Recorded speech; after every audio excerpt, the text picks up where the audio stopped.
Middleman TV in the building, and today we gotta talk about how the WBC has just been really messing with David Benavidez and pretty much screwing him over from his mandatory position against Canelo Alvarez, and how they're really just trying to protect Canelo Alvarez. And there's a lot going on. Samson Lukowicz came out and said that $55 million was offered to Canelo to fight David Benavidez. And since then, Eddie Reynoso has come out and said that offer was never on the table, and it's pretty insane. Basically, what this seems like to me, Canelo Alvarez, I don't know if he was really offered $55 million or not to fight David Benavidez. Either way it goes, his trainer is talking about it was never offered. They don't want to fight David Benavidez. They'll never admit that, but they clearly don't want to take that route. Canelo will do anything in his power not to fight David Benavidez. So David Benavidez is going to move up to light heavyweight to fight Alexander Gvozdovic. He's going to beat Alexander Gvozdovic easily.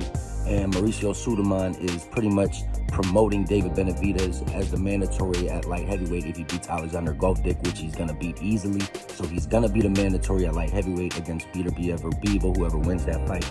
But this is bogus to David Benavidez from a money standpoint. I don't like talking about money in boxing, but Canelo Alvarez is the cash cow, and David Benavidez deserves to fight the cash cow. I have to be honest. He beat Demetrius Boo Boo Andrade, and he beat him easily.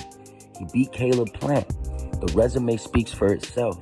Jaime Munguia does not deserve that fight, but that's the only other fighter besides David Benavidez that can probably generate enough money for Canelo to fight next. So it's between Munguia and David's already going to move up to light heavyweight. I'm 100% sure that that's set in stone. He's moving up to light heavyweight. I don't see him fighting Canelo.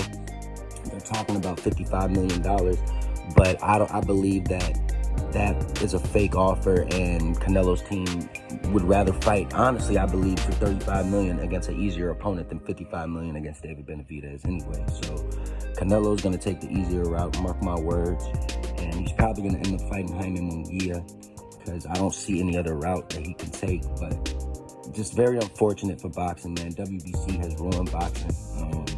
They're always trying to find ways to protect certain fighters. I don't know why they do this. But it's just unfortunate, man. David Benavidez, I'm not a fan of David Benavidez. You know, we hired that strength and conditioning coach, Memo Heredia. I think he's a drug cheating away. I can't confirm that, but you know, I'm not a fan of David Benavidez. But at the end of the day, I know he deserves this fight. He's got the resume.